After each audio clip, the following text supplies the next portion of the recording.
The way you are living is not human. But what solution are you actually going to tell them? Imagine since 1991, there is no water access, there is no sewer access, there is no road access. What do you tell me that this for 30 years, this community have received from independence cake? Nothing.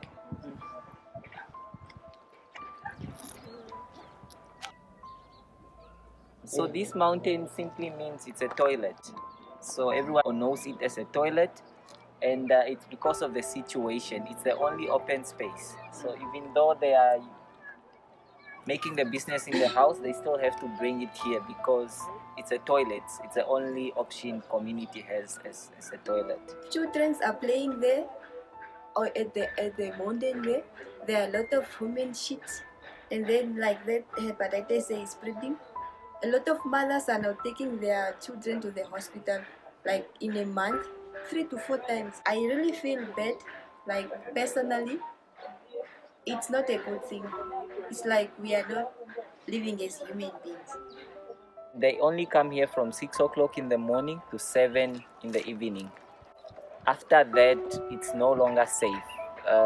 It's a crime area. If it's after 7 and nature calls, they use the buckets and then they wait for 6 o'clock so they can pour it here. I have seen so many informal settlement, but I have never come across of a situation like of Kapuka KaNauyala. In all commerce region of the informal settlement that I have visited, I have never come across like the situation of Kapuka KaNauyala. In 2018, around 4,000 people lived in this informal settlement. The large hill squatting at the center of the informal settlement has been deliberately kept free of shacks over the past 30 years. Instead, it is covered in toilet paper and human waste. During a visit to the informal settlement recently, we were joined by a group of women who are trying to improve the devastating sanitation problem in their community. These women shared the impact of living in dire poverty without toilets and other basic necessities, a critical humanitarian disaster that has been compounded by COVID-19. Sometimes their kids eat, sometimes they don't, because it really depends if they can get something from the neighbor, if they can borrow food or money.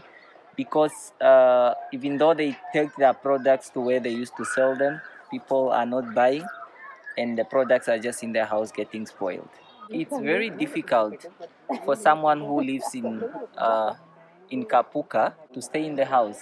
And they also say it is very easy if you live in town, you buy food for 3 months, but it's not the case here. You do not have a fridge. You depend on buying food every day for you to eat. The houses are small, they are cold, so you can't really stay in the house all the time. And that's why people do not follow these regulations, because it's not practical to their situation. They have to look for where they can generate an income every day. They have to buy food every day. They have to go fetch water. They have to go they need to move out. They need to be outdoor for them to survive in these areas. And there's no waste management, there's no access for the maybe municipality to come and collect the waste. It's just there. We dump it there, it stays there. The only way community wanted to help themselves is through the CLTS project, like when we facilitate about they should make their own toilets at home. Households have tried their best to dig 7 pits, but due to COVID situation, many people have lost their jobs, thus there is loss of income. The pits are just there, open, and it's also a risk because maybe when someone can even fall in, so they've tried to meet the government halfway there. So what they have done here, they have dug already their pit for their toilet, but the challenge that they are having is actually material. If you come across any company or anyone who can probably donate material to them. 1991 has been long. These people have been living here, and for them they could be trying, but their resources are also limited. Their skills are also limited. The sanitation situation in Kapuka has been a long old problem, to a point that people do not trust the authorities anymore. It's really a situation that really make you to wonder, is our government really doing enough? As a human being, imagine having to help yourself in a plastic or in a bucket, and you have to sleep with this bucket, you have to sleep with this urine in your room. I know that the community are really trying their level best. They are trying to find solution to whatever that is happening related to sanitation, related to water, related to electricity needs and all those things. But they don't have means of ways. They don't have access. And this is where the government need to come in and help and actually see that our people really, their life need to be dignified. There are exceptions to the rule in any story. In Kapuka, Willie Kashihama is the proud owner of a dry toilet that she had constructed with the help of neighbors in 2019. The toilet is kept under a sturdy lock and key. Around 25 households share the toilet now with permission from Shehama. Each household keeps the toilet clean on a rotation basis, and they pool funds to buy sanitation products. She's so proud of herself that at least she has a place where she can actually help herself when nature call. And she came up with an idea that instead of going to the mountain, so she need to actually come up with a safe toilet that she can use with her family and also share with the neighbor also at the same time. Nearby, the informal settlement of Nalitungwe, situated in the same constituency as Kapuka, is preparing to celebrate their open defecation-free status, the first for a Khomas informal settlement. This remarkable status was achieved through the community-led total sanitation program with the support of the Development Workshop Namibia, among others. Nalitungwe residents no longer dump human or household waste in riverbeds or elsewhere, and instead share a number of bathrooms they built themselves. Moreover, a central dump site was built from which the household rubbish is removed on a regular basis. Previously, when we were crossing here, you find that feces laying around on the ground, whereby it's so disgusting, you cannot even come and cross this riverbed. So the intervention of the CLTS and the project at large have brought these changes, whereby people are managing their waste, taking them to the dump site. This is the first block that is about to be declared ODF, which is a very good thing for the community, and they will take it up from there. It's a lesson to the neighborhood that please, they will emphasize, encourage the community to start building their own toilet, having facilities at their household. It's a good practice, and stop open defecation. The implementation of CLTS, I could say, have really worked in Nalitungwe. Nalitungwe is one of our very good case study. It has worked because of community effort. There is leadership there. So we engage the leaders, the leaders engage the community, we have meetings, and they are action oriented. So if we say this is a challenge, what do you do as a community? We advise, we plan together, we will do it. So we saw that happening in Nalitungwe.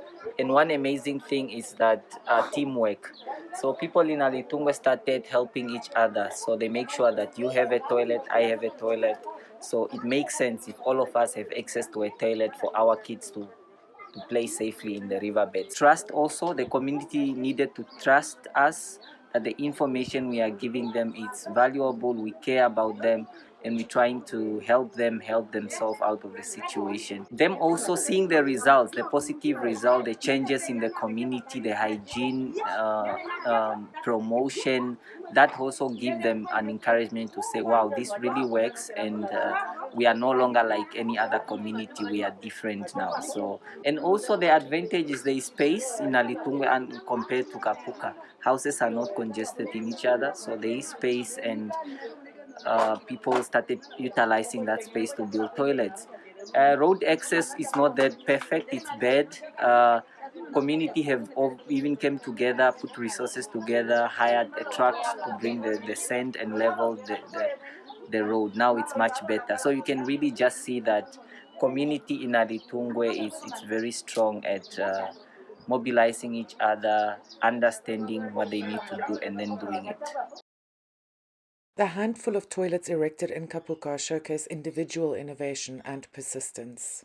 This was made by a community individual who has used their own resources, but the concept is the same. That you look at an example there, you use your local available materials and your resources, and then you use the standards that we teach them that are given by the city of Windhoek, and then you build your own toilet. I think the issue in Kapuka, it's not that simple. It's very complex because there are many dynamics that are involved, and some decisions needs to be taken at different levels.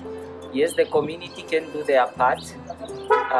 The local councillor can do their part, the regional office can do their part, the municipality can do their part, the ministry can do their part of urban and rural development.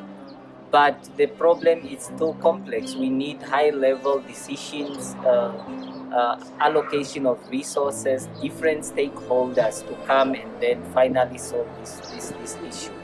Yeah, there are many dynamics involved: economy, politics, act, laws.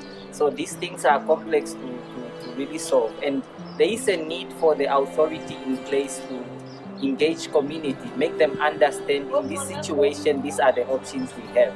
So this is what we need. We need this kind of leadership action from the authority, because the community has lost trust.